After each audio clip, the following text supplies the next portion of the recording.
Bienvenidos a un video más de probabilidad estadística. En esta ocasión abordaremos el tema de cómo construir una tabla de distribución de frecuencias. Comenzamos. Para ejemplificar la construcción de una tabla de distribución de frecuencias, lo vamos a realizar con los siguientes datos, que son las calificaciones que obtuvieron 50 alumnos de la asignatura de probabilidad estadística. Son estos que están aquí precisamente. Son 50 datos, ¿sí? Y sobre ellos vamos a construir nuestra tabla de distribución de frecuencias. Pues bien, el paso número 1 es contar o saber cuántos datos tenemos en total. En este caso tenemos 50 datos. El paso número 2 será encontrar cuál es el valor más alto de todos los datos o la calificación más alta y la calificación más baja. En este caso le llamamos el valor mayor, que es la calificación más alta fue de 90 y la calificación menor fue de 5. Una vez que obtengamos estos datos, el paso número 3 será obtener el rango. El rango se define como la diferencia entre el valor mayor de calificación o de datos menos el valor menor. En este caso es 99 menos 5, obtenemos un 94. Esto para nosotros es el rango. Después tendremos el número de clases. Para definir el número de clases hay una regla empírica. Siempre en una tabla de distribución de frecuencias el número de clases debe oscilar entre 7, máximo 12 o 13 clases. Pero en nuestro caso vamos a usar una fórmula llamada la fórmula de Sturge. Esta fórmula nos dice que para determinar el número de clases necesitamos calcular el logaritmo de n, y n es el número de datos, que en este caso es 50. Ese logaritmo debe estar en base 10 o con base 10. Lo vamos a multiplicar por 3.3 y sumarle 1. Ese resultado nos da un valor de 6.6. Como regla general, cuando nos da un valor arriba de 0.5, en este caso 6.6, no nos da 6.4, sino 6.6, vamos a redondear el número de clases a 7. Esto es aproximadamente 7. Por lo tanto, decimos que nuestro número de clases van a ser 7. Pues bien, ahora necesitamos determinar la longitud de la clase. La longitud de la clase se define como el rango entre el número de clases. Acordémonos que el rango es de 94 y el número de clases son 7. Por lo tanto, 94 entre 7 nos va a dar un valor de 13.4. Ese 13.4 de igual manera lo vamos a redondear a 14 para que mi longitud de clase quede en un número entero, que en este caso es 14. Muy bien. Ahora vamos a proceder a la construcción de los intervalos de clase. ¿Cómo construyo los intervalos de clase? Bueno, el primer límite de la primera clase, que es, llamamos el límite inferior de la primera clase, siempre va a ser el valor menor. En este caso es el 5. Ese va a ser siempre mi límite inferior de la primera clase.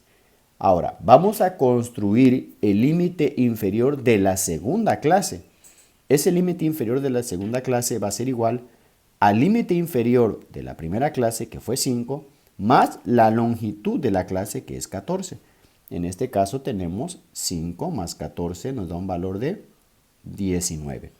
De tal manera que obtuve ya el límite inferior de la primera clase, que es 5, y el límite inferior de la segunda clase, que es 19. ¿Ok? Ahora, ¿cómo obtengo este límite superior de la primera clase? Es muy sencillo. El límite superior de la primera clase va a ser igual al límite inferior de la segunda clase, que en este caso es 19, menos 1. Le vamos a restar siempre una unidad de la unidad más pequeña que nosotros manejemos en nuestros datos. En este caso, nuestros datos son enteros. Me refiero a que son 4, 95, 96. Y la unidad más pequeña que yo manejo, no el valor más pequeño, que en este caso es 5, sino la unidad más pequeña de mis datos es 1. Ese dato más pequeño es el que yo le voy a restar, o el que le vamos a restar al límite inferior de la segunda clase, que en este caso es 19, para que nos dé un valor de 18.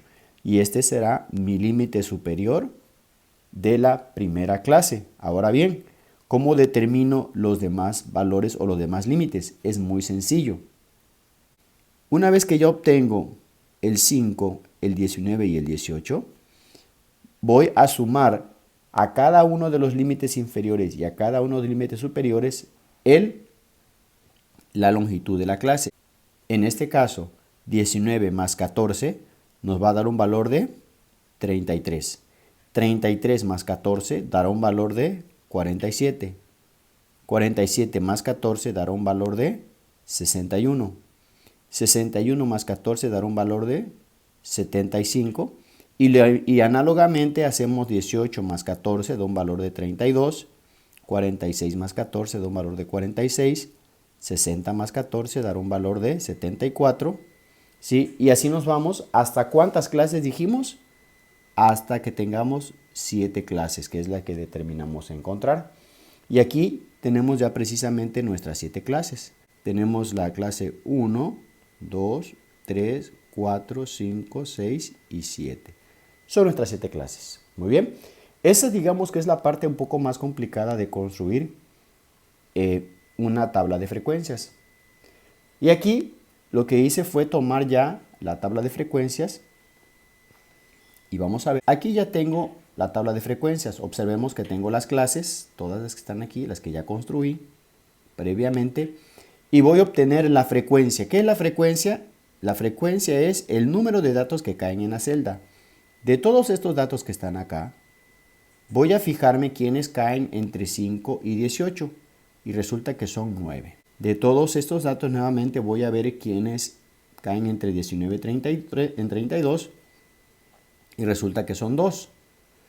De todos los datos entre 33 y 46 resulta que son 7. Entonces así vamos a hacerle con todas las clases.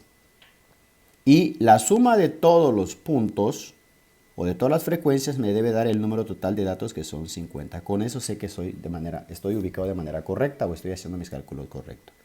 La frecuencia acumulada se calcula sumando las frecuencias que anteceden a la casilla de la frecuencia acumulada. Es decir, voy a tomar la primera casilla de la frecuencia acumulada y voy a copiar exactamente el valor de la frecuencia. El de la segunda casilla sería 9 más 2, daría 11. El de la tercera casilla sería 11 más 7, da 18. Cuarta casilla, 18 más 8, nos da 26. Y así nos vamos a ir sucesivamente, se llama frecuencia acumulada, porque vamos acumulando las frecuencias con anterioridad.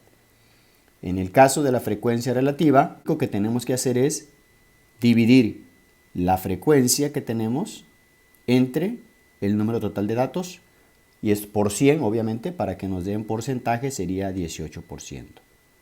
2 entre 50 por 100 nos da 4%. 7 entre 50 por 100 nos va a dar 14%. ¿Sí? Y aquí está su fórmula, que es la que estoy mencionando. ¿Sí? Y de esa manera calculo la frecuencia relativa. Y eso me debe dar un valor de 100%. Ahora vamos con la frecuencia relativa acumulada, que es este de aquí, y es similar a la frecuencia acumulada, solo que aquí copio igual la casilla de la frecuencia relativa, que es 18 el dato, y 18 más 4 me va a dar 22. 22 más 14 me va a dar 36. 36 más 18 me va a dar 52. Y así sucesivamente me debe de sumar 100%. Ok, la marca de clase dice, la marca de clase es igual al límite inferior más límite superior entre 2. Es decir, para obtener la marca de clase, voy simplemente a sumar lo que es el límite inferior más el límite superior, que sería 5 más 18 entre 2, me debe de dar nos da un valor de 12. 19 más 32 nos da un valor de 26. 33 más 46 nos da un valor de 40. Y así sucesivamente vamos calculando la marca de clase de cada uno de los intervalos. Y de esta forma voy a completar ya lo que es mi tabla de distribución de frecuencias. Pues bien, este es el final del video. Espero les sirva mucho para lo que es la construcción de una tabla de distribución de frecuencias. Espero que este video sirva para el quehacer académico de cada uno de ustedes. Nos escuchamos en la próxima.